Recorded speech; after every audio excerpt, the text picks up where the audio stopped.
And okay, lads, ladies and gentlemen, welcome to another meeting here. Where did Pedro go to? Pedro, you were there a second ago. I don't know where you're gone. Yeah, I'm here. Hi, yes, I'm here. There you go, Pedro. How's things? Catherine, you're still there. Things are fine, thank you. Yeah. Good stuff. Good stuff. You know, we'll do this time today just to start off, okay? We'll just do a round table to see where everybody's zooming in from. You know what I mean? So, I'm zooming in from a place called Estrela. It's a mountain in the northern part of Portugal. very Very nice. nice. Lovely. Very nice. Pass it on there, Pedro. Who are you calling out? You have to call the person out. Excuse me? You have to pass it on. Call somebody out to ask them where they're from, where they're zooming in Oh. from. Let me try and access the participants. Arbaz? Where are you zooming in from? So, hi guys, and it's a hi and thumbs up from Pakistan. So I'm basically from Pakistan. So I'm near like world's 7th largest city. It's named Karachi, over 20 million people. So Wow. it's nice to connect with all you guys, and I will pass it on to Mary. Mary, you're next. Hi everyone. Yeah. Yes, I'm at home in Dunboyne, County Meath in Ireland, where I'm zooming in from. Very good. Pass it on. To Carmel. Hi, everybody. Happy New Year to all. I'm in Longwood, County Meath, in my new home. So, internet is not great, but so good so far. So far, so good. So looking forward to the meeting. Very good. Pass it on. Paul, I think. Yeah, hi guys. I'm currently in Tuscany, Italy, in the hills of Tuscany in the countryside. So yeah, it's quite cold here at the moment, but very Christmassy. Yeah. Very good. Pass it on. Quick, we've got another 2 or 3 left before more people zoom in here. What about Pedro? Did we do Pedro? We done Pedro. Eamon, the iPhone 120. You must have got a new iPhone. That's it. Yeah, iPhone 20. Yeah, I didn't sign into my Zoom this time. But I don't know if you called me. I didn't hear, but I'm in New Jersey at a Russian sauna bathhouse. So I don't know how long I got. The boys are calling me to jump in the cold plunge, but I'm here. So Yeah. And then Catherine, where are you zooming in from? And then the Zoom user. Up north, New Lawrence, Donegal, Ireland. Right. Apologies if I haven't got my camera on as I'm just jumping out of the shower, but yeah, I'll pass it on to Mary. I don't know if Mary has spoke. Have you, Mary? I have, yes. Okay. Well, Lawrence, I'll give it back to you then. Okay, well, today I'm in Waterford, down in Ireland. But you never know where I'll be when I'm zooming in. So, yeah, so we all had a nice Christmas. I'm just going to kick it off with a little bit of really what's been happening. So, just first of all, and anybody can jump in here as well, okay? We're going to talk about, so as you might have seen 2 days ago, I think it was, Michael Saylor from MicroStrategy buys an additional 14,620 Bitcoin for over $615 million. So now at the moment they hold 189,000 Bitcoin worth over $8.1 billion. Wow. That's a lot of conviction. Yeah, well, he knows, you know, I mean, they this. To be honest, I don't know. Anybody that's really done their work on this can understand and see where this is going, you know, but nothing's guaranteed, but we've got a very high probability of where this is going. So MicroStrategy at the moment, they're about the leading business intelligence and software company, and they've been continuing to commit to their Bitcoin and purchasing with this another 14,620 Bitcoin. Last month they bought a similar amount, around 14,000 Bitcoin, and the company started buying Bitcoin in 2020, making a significant investment in 2020 of 250 million Bitcoin. And since then, they haven't stopped, and they've just kept on going and going up to 189,000 Bitcoin. Now, an interesting thing that's after coming out yesterday, not 100% verified yet, is that it's looking like MicroStrategy is looking to raise $5 billion. $5 billion is what they're looking to raise.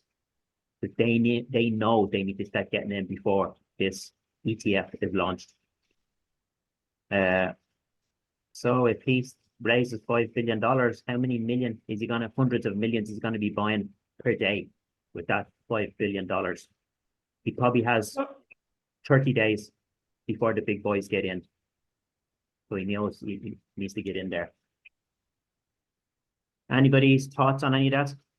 Lawrence, what's his objective with having, you know, all this Bitcoin? I know maybe he's going to sort of have ways of, like, you know, having ETFs that he can sell on to other big companies. Now, is that his objective, or, you know, what lies behind having so much?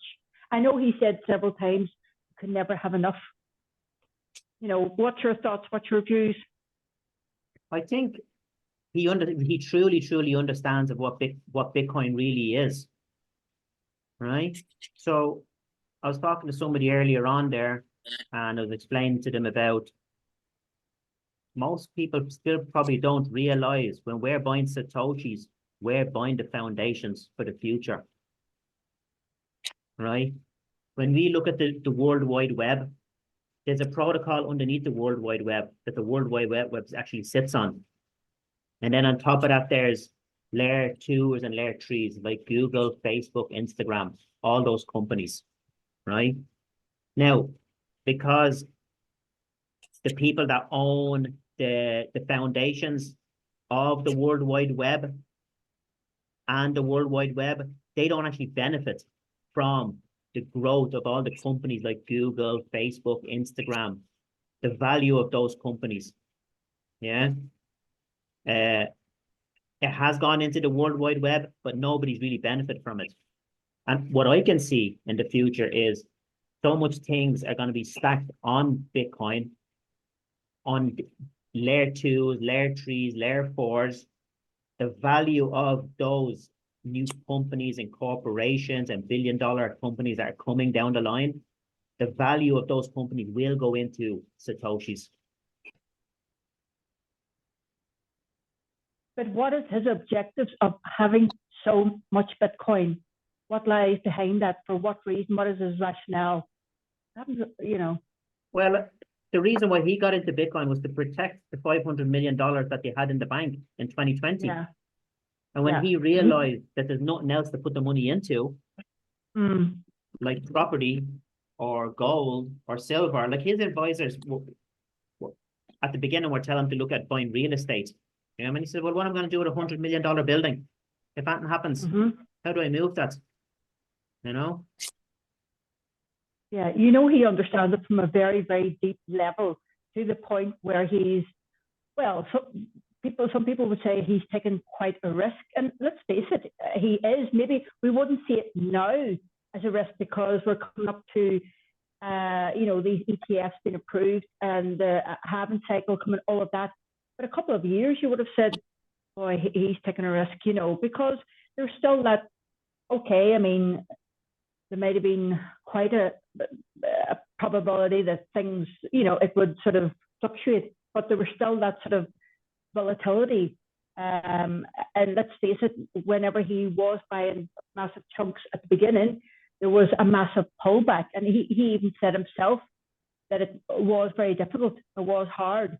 But then he had been in previous businesses, I think his MicroStrategy, where he said himself, I just heard a Zoom call that he'd done, and he said, this is nothing in comparison to what he had been through whenever he was, I don't know exactly, maybe investing to sort of build up MicroStrategy. He said, this is nothing, to be honest. And maybe that's his true conviction. Maybe he 100% knows where this is going. Yeah. I think what a lot of people don't understand as well and can't see there's not many companies or corporations that actually make 10-year plans for Mm. businesses. You don't really hear companies making 10-year plans or Lord, 50-year he's plans or 100-year Yeah. plans. He's making a 100-year plan into the future. crazy. And previously, you probably couldn't do that, you know what I mean, with property or with other things you were buying. But as we all know here, the digital age is coming.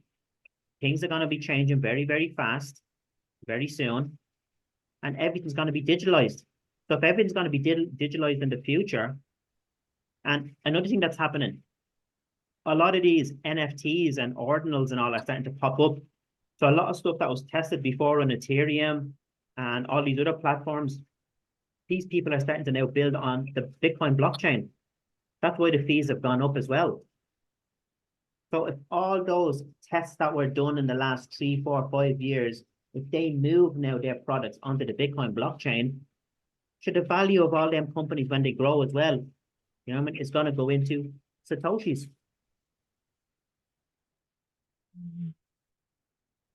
Yeah, but he's thinking 100 years Will out. there be enough for everybody? I mean, if he's buying all that, the ordinary. But there is so little, there isn't enough for everybody, you know? But Because there's only sure, 21 million. So if he's buying all that, that means there's less for the ordinary person. that's true. What do you think is going to happen when BlackRock comes in 30 days or less? Yeah.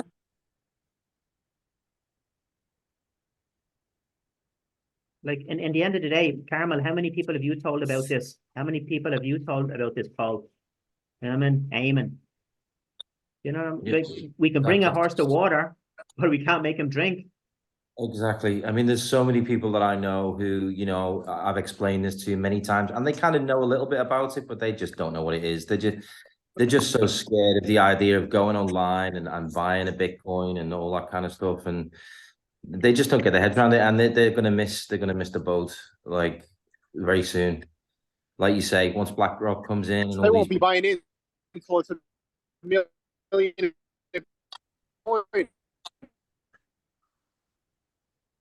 Who's that? Eamon. Sorry, go ahead, Paul. I think he's frozen there. Eamon's frozen. breaking up a bit. You know, I mean, how does this tie in, do you think, to the CBDCs that they've got planned, you know, across various nations globally now? How is this going to tie in? Obviously, if we protect ourselves, we buy some Bitcoin now, you know, fiat currency. Let's face it, it's on its way out. You know, if they do pull the curtain down on that eventually, and you know, introduce the CBDCs, like how would that affect us owning Bitcoins if they sort of made them illegal, almost like they did with gold at one point? Like they called in all the gold, didn't they? At one time in the past, you know, it was illegal to own a certain amount of it or whatever. Yeah, great question. They have tried to ban it in different countries, and they have banned it. Look at China. They banned it 3 times already, and they've done a complete U-turn now. About 2 months ago, they released that it's actually an asset, a digital asset that should be held by people and can be held by people. So they made it legal. So Europe is going to try and ban it. America is trying to ban it. They're just on the back foot. You know, I think what's going to happen, the Europeans and the American countries are going down. If they don't adopt Bitcoin and they don't harness the power of Bitcoin, we're going down, people. That's the way I can see it anyway. I mean, all these other lower down countries are going to start rising, and especially with the BRICS as well. That's coming up. That's a game changer. In January of 2024, the 6 nations being allowed to join the BRICS. And once those 6 nations do join full membership, that's 80% of the world's population in there. A week and a half ago, Argentina, new Prime Minister there, Milei, he announced that he's opened up different currencies as legal tender in Argentina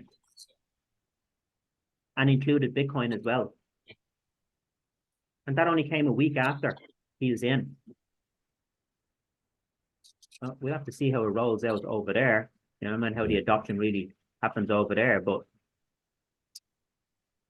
BRICS is a big game changer as well. All these countries start trading among themselves in the yen, the ruble, the Indian rupee, you know what I mean? The Argentinian pesos, you know what I mean? For their own commodities. So what's going to happen with the dollar?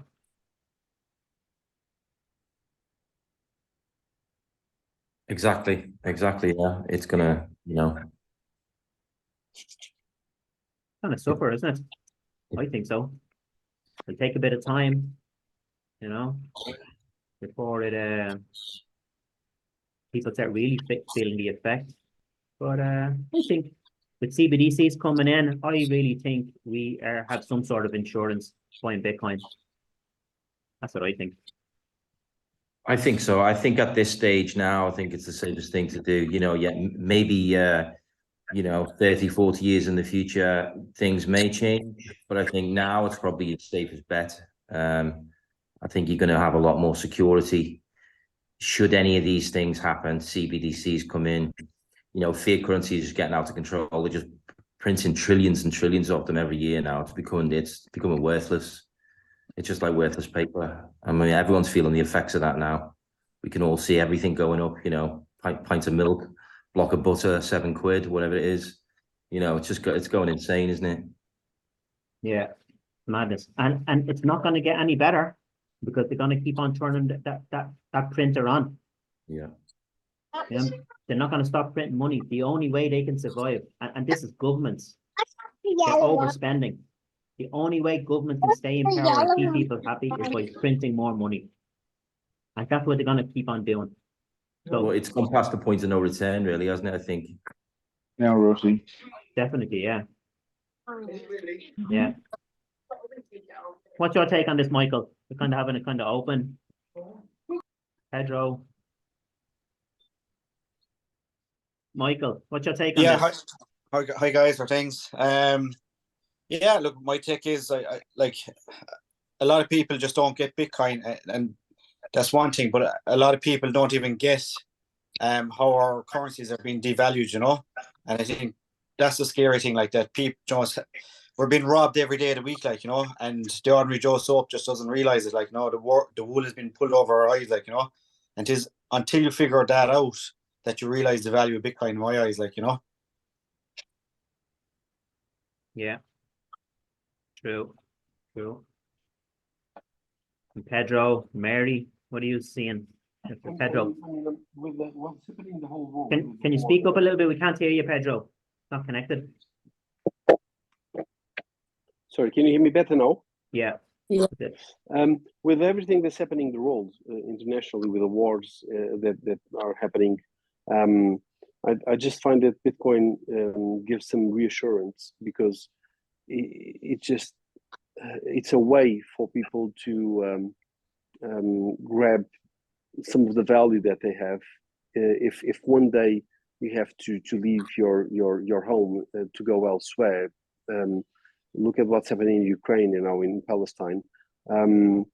Those people, they can't bring their houses with them, and I think Bitcoin just offers a solution there, and I haven't seen any other solution as Bitcoin. I mean, you can't pick bars of gold either, or run to the bank to draw cash, and it is happening. You see all these third world countries where people are rushing to the banks and trying to take their money, and they can't. I mean, who would say that in this day and era, where a country would just be invaded by another country, like Russia did with Ukraine? So we always think that it's happening in elsewhere, that it's not going to happen to us, but true is we don't know. We don't know what's going to happen in 2024, and Bitcoin just gives some reassurance that at least if something like that is to knock on our door, that there's something that you can take with you to provide some safety net. I haven't found a better alternative. I don't know about the rest of you guys. Yeah. What about Mary? What do you think, Mary? Actually, because Can you speak up a bit, Mary? We can't hear you. you can't hear me. No. I'm just connected to the You know? Yeah, perfect. Okay. Yeah, I think the same as Pedro, because I think it takes really the actual fear, that sense of insecurity out of things. And it's not saying it will work out exactly as we think it might, but I think even if it takes the sense of fear away, it helps us to think clearer on how to respond to different crises that may occur coming down the track. So that's first and foremost. And I think once we're kind of feel we have something at our back, which I feel Bitcoin is and will be for us, that this will help us personally in how we deal with the crisis that will come. Because I think for most people, it's going to hit so hard, people will fall apart. They won't have any sense of security. And I think that's the big thing. It's how we actually look. If you think about everything is valued at nothing, that everything you have has no value anymore, that's going to be a very scary thing for people. And then, of course, they'll jump in with their central bank digital currencies in so-called, save us. Yeah. So I think, yes, once we have that something at the back behind us, that we will feel so much more secure in going forward, and we'll be able to think clearer on, the proper steps to take and how to navigate it much easier. Yeah. About 2 years ago, I went to Buenos Aires, and it was my second time in Argentina. I had been there about 15 years back, and I saw this South American vibrant country. They had their own economical problems back then, but it was the place to go still in South America, and it was vibrant. It was the people were cheerful in the streets. There was lots of things happening. 2 years ago, when I went there, I was devastated to see the state that it is. I mean, this used to be the capital of South America, and it's now completely run down. And when you hear these news of somewhere in the globe, where people were rushing to try and withdraw their money and they couldn't, it was only then that I had a bit of an eye opener as to what can actually happen, and it happened so quick. So to me, Bitcoin, above all, it's safety. It's a bit of security. It's like paying for insurance. And I saw, I think about 6 months. It was something that you posted, Lawrence. I saw this video where this guy was just explaining that to him Bitcoin was insurance, was like paying for insurance, and that's we all expect Bitcoin to be more than that. But if none of our projections happen, at least it is that it gives reassurance to all of us, really. Yeah. So I think taking it, we all understand here. You remember that Bitcoin is our insurance and hope for the future. You know what I mean? Very good, very good. Katrin, we haven't seen you for a while. Yeah. Or is it the other Katrin as well? Yeah, Katrin. Yeah, you go ahead, and then we can ask the other Katrin. Is the other Katrin on iPhone 7? All right. I don't know which one you're talking to, Lawrence. Hey, you go ahead there, Katrin. No, I work night, so it just happens to be not working tonight, so that's why I'm on. Yeah, no, but who's on there on iPhone 7? Is that Katrin as well? No, mine is just showing up a green love heart. Yeah, no, the iPhone 7. Mine's Katrin with the glasses, is it with the glasses? No? Yeah, you, speak. Yeah. Yeah. No, as Michael Saylor always says, his logo is Bitcoin is hope. And, like that, we all see that, You know, the thing is, because I didn't know anything about finance, and I've never been involved in finance, not educated in finance, and so whenever I get into this first, and I was listening to it, and I was putting a little, dollar cost averaging, and I thought, yeah, and I was reading up, listening and reading things and that.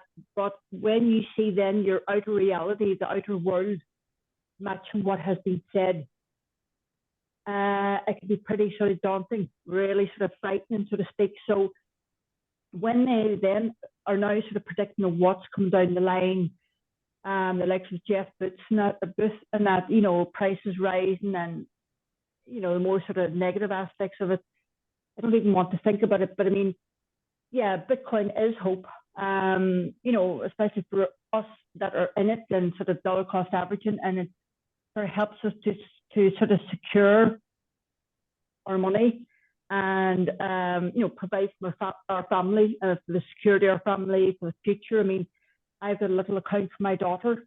I've put it away and locked it away into sort of a multi-sig or whatever. And every so often I put a lump sum across for her. And then my husband, he's also got his account. So, but like that, Lawrence, you said, I've spoken to my family, I've spoken to other people, my work colleagues, and that they've heard about it. People have heard about it, they know about it. But like that, as I've said several times before, and it is, and I have to confess that it is a paradigm shift. Like I think, all right, okay, whatever. I mean, I have always been dollar cost averaging or whatever. I suppose because I've been going up a bit, I think, right, okay, I've done a little plan, but I just think for those that haven't got any or haven't bought any or haven't got that awareness, it's just, as you always say, not really sort of aware of what's come down the line. But it's hope. It's hope all over, that at the end of the day, we have got something that no one can take from us. And that's something, it's only going to go up over time. That's huge. It really is.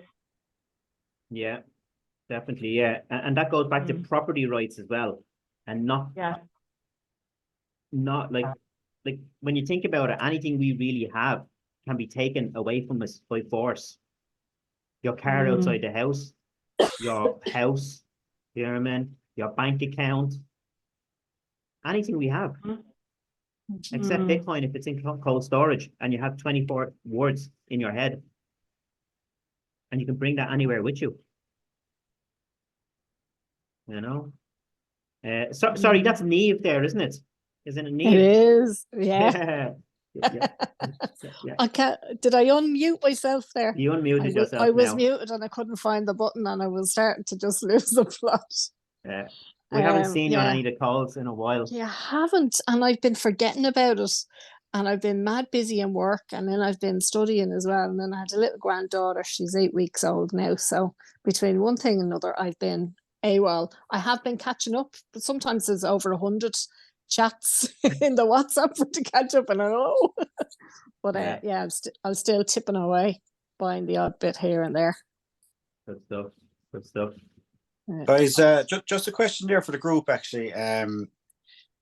With regards to setting up accounts there for kids. I have three young children, and I'm thinking of putting some money long term into accounts for them. Like, just wondering, are people just buying like a hardware wallet and putting it into that, or using an online or a software wallet, or what are different people doing, just out of curiosity? For like my own, I have it on a ledger, but I'm just wondering now, what's the easiest thing just to do for just set up something kind of regular for kids, like, Yeah.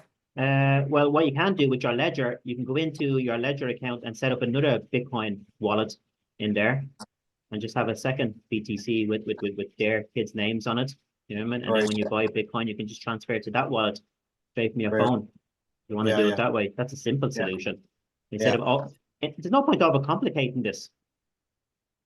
You know what I mean? Of having like 5 different wallets maybe and different things. You know what I mean? Yeah. But anybody else has any other solution? Paul, maybe? Pedro? Is the software wallets, are they safe, Lawrence? The which ones?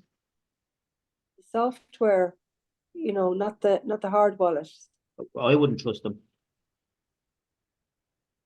There's a lot of people going around there talking all this stuff, man. Paul, what's your take on a hardware wallet compared to a soft wallet? Well, look, it's anything software that's not, you know, outside of the internet can be hacked, can be, you know, it's a cybersecurity risk, isn't it? Let's face it. If you've got it on a piece of hardware in your house somewhere stored away safely, nobody's getting at that. If it's not connected to the internet, then it's safe. You know, and that's the only way, really, I would say. Not your keys, not your wallet. Yeah, exactly. Exactly. Not your keys, not your wallet. Exactly. That's what we need to get drilled into our heads. You know what I mean? Yeah. But you know what I mean? People are telling other people different things. You know what I mean? And we've seen so many instances of the last year and a half that people are just losing their I mean, coins. I've got some altcoins and things that I keep in a MetaMask wallet. It's not of a super high value, and I just use them to trade quickly with now and again. So I just kind of have them at hand there, so I can trade really fast with them. But yeah, Bitcoin, just keep it in a ledger and hardware. Keep it internet, disconnected from the internet. Once you got it, once you buy it, take it off the internet and keep it away from anything. It's probably the easiest thing, as Lauren said, yeah, just buy another ledger, just set up under the kids' names, and as you said, just transfer it into that maybe, yeah. Yeah. Some interesting things as well that have been happening there, right, out there. I've been seeing that the SEC has been holding crucial meetings with all the ETF applications, right? So all the ETF applications have been advised to meet the SEC before the 29th of December to be in line with what they have planned. This is a significant development for the Securities and Exchange Commission in America, because they don't normally meet with these ETF applicants the way they have been. So there's something definitely rumbling in behind the scenes. Yeah. What's people's take on the ETF? I'll talk about the ETF now for a few minutes. Where do you think is what do you think? What do you feel yourselves, Michael? I think we're going to have it in the next 2 weeks. I think by that 10th of January deadline, I think we're going to have it on or before then. Yeah. Paul, yourself?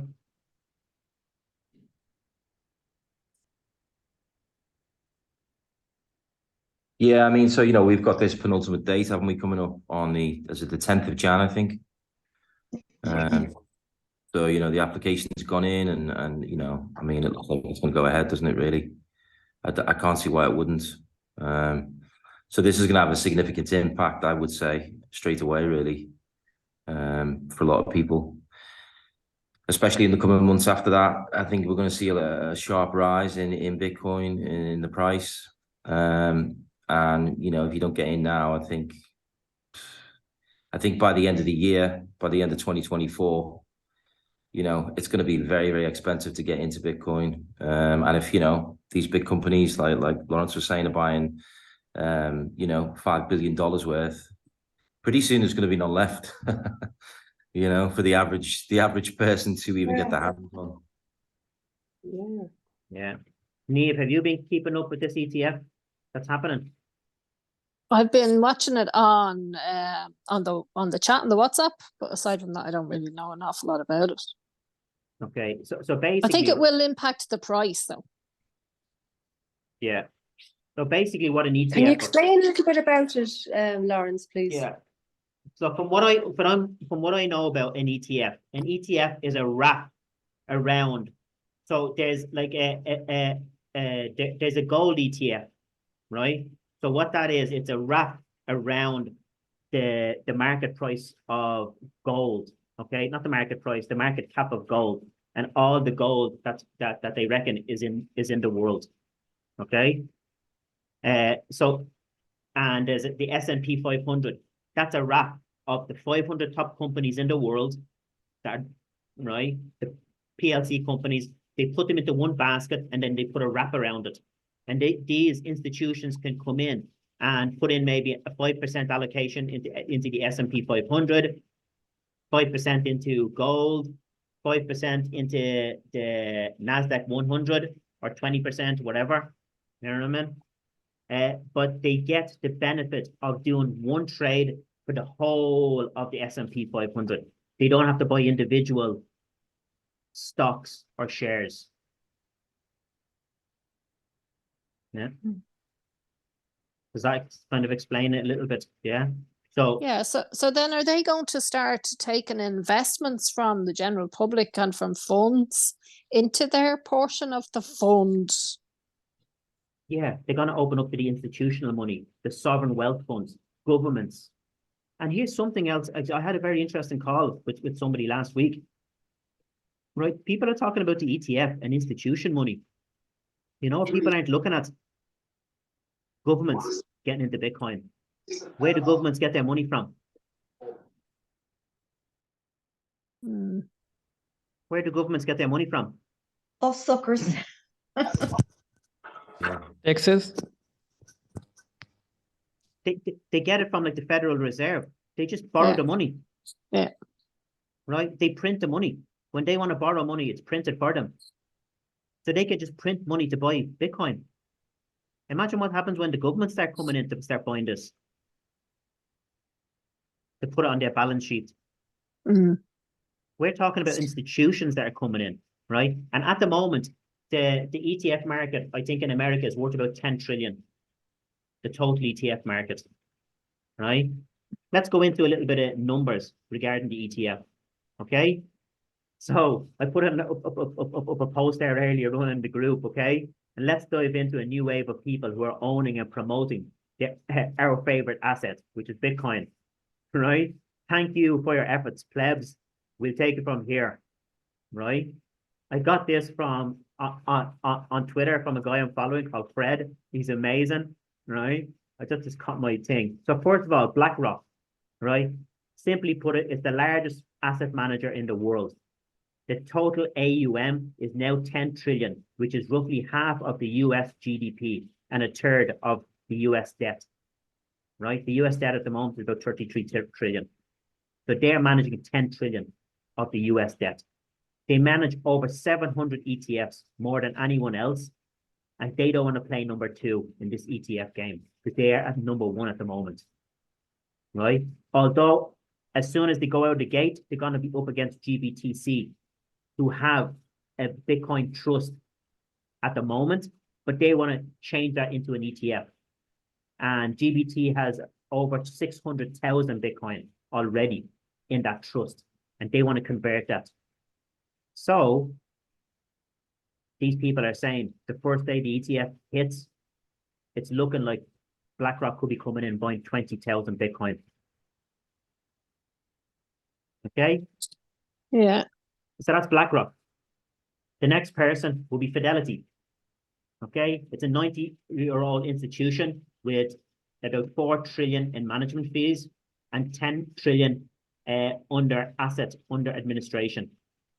Right? Their platform at the moment serves 3,700 wealth management firms. So they're at the top. They're managing, underneath them is 3,700 other firms. They intend to own BTC custody as well. And the availability of their ETF is to their wealth management channel. It's just huge. Yeah. David got the capacity as well of going in and start buying 20,000 Bitcoin per day. Right? Or up to 1 billion per day in ETF. 1 billion. Right? The third one is Franklin Templeton. They just got over 1.5 trillion in AUM. And Franklin Templeton is the third absolute giant in the pack, specializing in the mutual funds. And they have over 455 mutual funds. And the ETFs that they run is over 55. And this firm is also known to crypto bros by its massive distribution as well. All right, so they're the top 3 out of 12. The next ones are going to be the middle tier, right? Which is Van Elk and Wisdom Tree. right? With about 80 to 72 billion AUM, Van Eck and Wisdom Tree are not in the same league as BlackRock and Fidelity, but still have an order of magnitude more assets than better known names, the likes of ARK Invest that we might have heard of before, Cathy Woods, ARK Invest. Yeah. And then the narrative then is the rest of the people is like Galaxy, ARK, Bitwise, Van Lyck. They manage NYDIG manage 11 billion. Galaxy manage 7 billion. ARK Invest manages 5 billion. Bitwise is 1 billion. You might have seen some of the videos that Bitwise already have for their marketing campaign that's going to be coming out. They'll be running them ads already. They're running them on Twitter. But I think those ads are going to be for Google and YouTube. Yeah, they're getting ready. Other ones that are out there are Hashdeck and Pando. Yeah, and they're some of the big names. They're in South America. Hashdeck is, and Pando is in Switzerland. So those are really the people that are coming in. You know what I mean? BlackRock, Fidelity, and Franklin Temple are the top three. They're managing about 17 trillion, those three alone.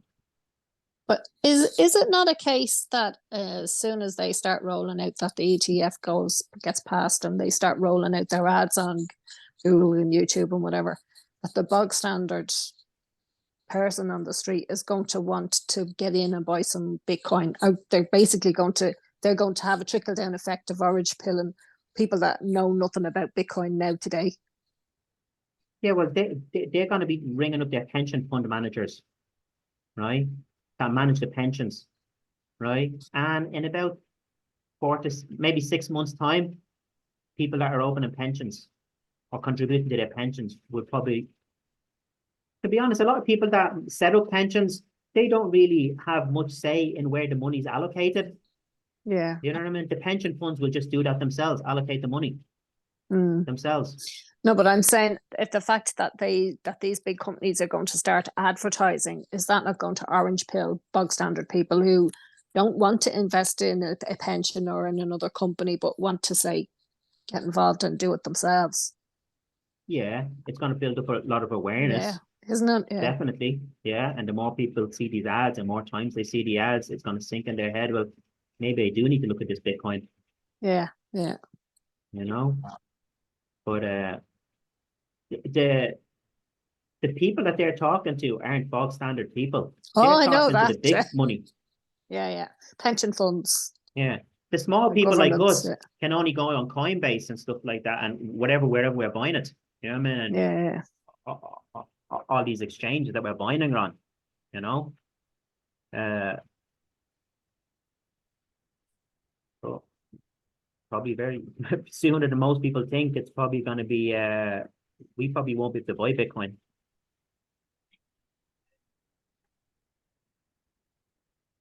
What's your take on that, Paul? And Michael? Yeah, I agree with that. Yeah, I think that's what's going to happen. The average person is going to get shut out from buying it, to be honest, very soon. So I don't think that's going to be, by the time people become fully aware of it, I think it's going to be so difficult for them to buy it, physically buy it themselves. That's going to be a big issue, 100%. Yeah, they won't be able to buy the main platform, the Bitcoin that we're buying now. But that's going to be worth so much more, the value of that. Because think about it, what I was explaining before, imagine our parents would have invested in the technology that built the World Wide Web. That's what we're doing right now. That's what I can see I'm doing anyway. And everything's going to be built on top of that in the future. Smart contracts, games, NFTs, all this type of stuff is coming onto the Bitcoin blockchain because it's all been tested on the other stuff already. But is NFTs on the Bitcoin blockchain not going to just slow it down completely? It will slow it down and it'll make the fees go higher, but that's why we have Lightning. When people say I don't really understand Lightning. Okay, Lightning is alert. Does someone want to explain, Michael? Do you want to explain Lightning to Neve, They've I'm not actually the best person now to explain that. I'm not too up on it myself, to be honest. Paul, So this is the app. This is the platform where we can transfer Bitcoin instantly, literally like lightning. And yeah, I mean, it's a platform that's been created to enable that process to happen almost instantly. So I mean, we've tried it before, and we between us, and you send in, it's literally within a second. By the time you finish pressing the button, it's already there. So issues with speed of transfer and stuff like that, I don't think that's going to be a problem at all. yeah, it's another layer. it's another layer on top of It is, Bitcoin. yeah. It's a another layer 2. That's what it is. A layer 2 on top of Bitcoin. But there's more layers that are going to be built on top of that. There's going to be layer 3s, layer 4s. Like even the internet that we use now, right? There was a Web 1, a Web 2 is what we're using. You know what I mean? They're building a Web 3 now, but they're working on Web 5. So it's just different layers. But the Lightning, it's for payments and it's instant. We tested it, Mary, didn't we? In Caramel. Yeah, we See how did. fast it moved. Yeah. Yeah, instantly. Yeah. And it only cost you a few cents, sats. They're only charging sats, a fraction of a cent. Why would you want to be spending it? Yeah, but Let's just exactly, keep it and bring it with us when we go. exactly. I think Bitcoin will be adopted in different ways in different parts of the world. For us in the West, it's a store of value because we have euros and pounds and all this type of stuff. Yeah. And our currency is only being devalued only by about 10% a year. But in the last 3 years, it's actually been developed 50%. Our currency. But if you're living in Argentina and your currency is devaluing 110% per year, you're dying faster. We're just dying slower. We don't feel it as much. Until 2020, we started really feeling it then.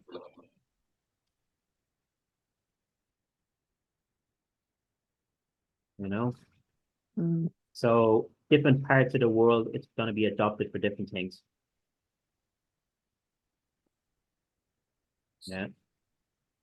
Well, if our governments don't adopt it, I think we're going to be left behind. But at least we'll be fine. With our Bitcoin. I think our government will follow suit whatever the EU tells them to do. Well, yeah. They don't They have a won't. mind They of their won't own. make up. Yeah, they'll just do what they're told. So we love Yeah. to be loved, don't we? Us Irish. We love to be yeah. popular and to be liked. Just go We along don't with like putting everybody our else. we don't like putting our hand up and saying no. I don't agree with that. No, that's true.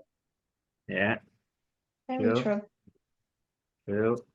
Yeah. What do you think, Arbaz? Let's bring Arbaz in from a different part of the world. You know what I mean? What do you think of Bitcoin in Pakistan? Yeah, so right now, I was just thinking and like looking everything on the WhatsApp group, and I just started slowly buying in this year. And right now I have a bunch of Satoshis on my ledger, and I just got it from UK. So it was like just a hard process for me because ledger is not sending the ledger or there's any like DHL services in Pakistan. Like they're not sending it directly to Pakistan because it's not allowed for some kind of reasons. Then I just dispatched it through UK, and someone just gave me it in the Pakistan. And I have, I think, around a few grants on ledger right now. And right now what I'm doing, I'm just trying to educate my family and my friends. So I was just talking to my father last week, and like we have a property from my grandfather just bought it in the 1960s. So it was like around in few thousand rupees, and out now it's in about 20-30 million rupees. So I was just talking about the Bitcoin thing, and my father just told me that, look what your grandfather done in the 60s, and right now the 1,000 things, it's now in the tens of millions. And I was just trying to explain the adoption curve. but I've been learning in the group that how fast the Bitcoin is growing. And I've been succeeded in just to educate 2%. Like one is my brother. I just converted his all money from fiat to Bitcoin, and I was just trying to explain him, just believe me, I'm your brother. So he just exchanged all of his money, all of saving in the BTC, and I was just out with my friends last week, and I was just explaining them the whole scenario, the what's going to happen, and one of my friends just agreed, and like he said I have no money, so I just pointed a finger towards his cell phone. It was an iPhone 13 Pro Max, and I said, right now it's $800. Just sell it and get a new one in $300, like an Android one, and put $500 in the BTC. And he just agreed. So I'm like happy that I'm educating people in this part of the world and learning everything from this group. Yeah, thank you. And just something there I want to mention before we go, okay? There's a lot of us here, right? And a lot of people in the group, right? We need to start looking and just, well, you don't have to do it if you don't want it. It's what I done. I started looking around me, what I had, what junk I had around me. And I mean, stuff that I haven't been using for a year or two, right? If you all look around you, start walking around and look around the house, look at an old TV, an old phone, an old laptop. Just get rid of it. Turn it from fucking something physical into digital. That's going to go up in price over time. You know what I mean? I've sold an old bicycles, gas bottles, all sorts of things. And we all have it. If we look around us, we could probably pull in 10 to 12,000 with stuff that's just lying around and convert it. You might be emotionally attached to it, but you'll be happy in 24 months when this is 10x. Anybody around that can think of what they have to sell? I wish I had all of the things that I had when I was moving house, because I let them go for nothing. I just gave them away because I couldn't bring them with me. I just didn't have the room where I am now. And when I think now, God, I could have made money on that and put it in, so it's gone now. That's it. Yeah, but yeah. Keep looking. Keep looking. What about Yeah, you, Paul? What have you got around you that you can upload? Burn into cash. Yeah, it's like that TV show, isn't it? Cash in the attic, crypto in the attic. Bitcoin in the attic. Bitcoin in the attic. Exactly. Yeah. It's true though, isn't it? We all have stuff around us. You'd be surprised of what we have around us that we can turn from a physical asset into fiat and then turn that into Bitcoin, into Satoshis. And like, remember, for $1, we're getting 2,300 units of Satoshis right now. 2,300 units. That's the way I'm thinking. I'm thinking, how many units can I get? Each one of those Satoshis. Imagine if they go to 1 cent in 5 years' time. For one Satoshi right now, it's 0.00042 of a cent.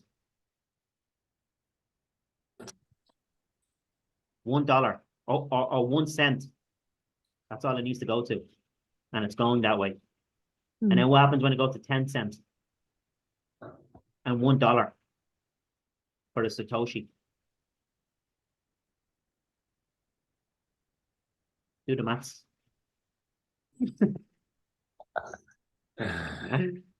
Okay, that was a good meeting. Anything else from anybody? No. Neve, Mary, No. No. Carmel, Good. Paul, Pedro, Catherine. We didn't hear from Danny there. Danny, what's going on? Around the house now. Hey, Lawrence. How's it going? Very quiet. Not too bad. Yeah. Just picking up my mum. So I'm Happy just days. sitting outside the church. How are you? Happy Christmas and Happy New Year, everybody. Yeah. Same to you, Danny. All good. All good. What's your take on everything, Danny? What are you feeling? would it be worth taking out a loan? Taking out a loan and buying some Bitcoin. That's what I'm kind of thinking at the moment. Why didn't you do it when it was 15 grand or 20 grand? Sure, I know. Why didn't we? You know, that's what I'm kind of thinking at the moment. Well, look what Michael Saylor done. He's fucking doing it. But if you're strategically Yeah, in your head and you can, I don't know, you know what I mean? It's not something that I want to do myself. You know what I mean? I'd rather just play it safe, just convert what I have into sats. yeah. You know what I mean? Yeah. If you have the head for it, you know what I mean? Well, from what's about to happen, you know what I mean? How quick can you get the loan though? You know what I mean? That's the thing. You need to be in Yes. before these people. As I said before, I don't know if you caught it. Michael Saylor, the rumor on the ground is he looking to borrow $5 billion.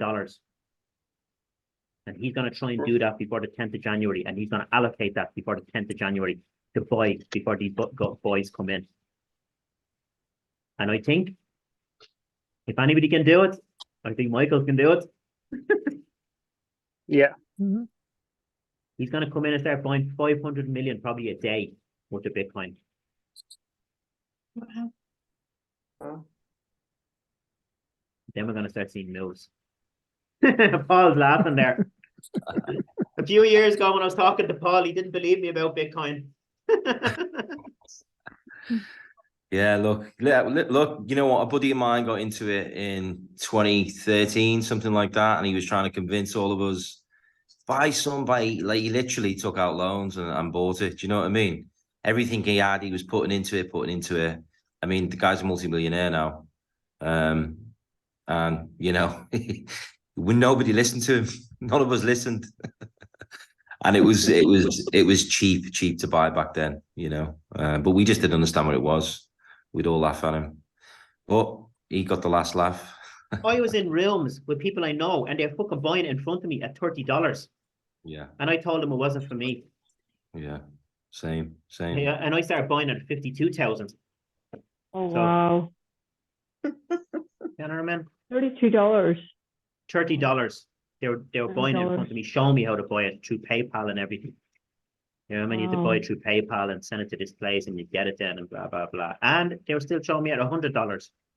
And then my brother showed it to me at $5,500 in 2020. I didn't understand what it was. When I got it, when I understood what it was and I understood the value of this stuff, it was 52,000 and I started buying Satoshis. Well, you know, it's like the old saying, the best time to plant a tree was 20 years ago. Second best time is now. It's the same thing, isn't it? Exactly. Buy Bitcoin 2010, second best time now. Yeah, exactly. So let's just keep on stacking sats and Happy New Year to everybody. And Yeah, we will Happy New see Year. you. Yeah, Happy New Year, everyone. And thank you, Lauren. We'll take a Yes. screenshot and we'll put in the group, right? See you later, everybody. Bye. Bye. Take care, guys. All the best. When are you back in Bye. Dublin, Lawrence? Lawrence, when are you I don't back know. in Dublin? Ring me. Okay. Cool. Right, y'all. Take care. See you later. Cheers. Bye. Bye. Happy New Year. Bye.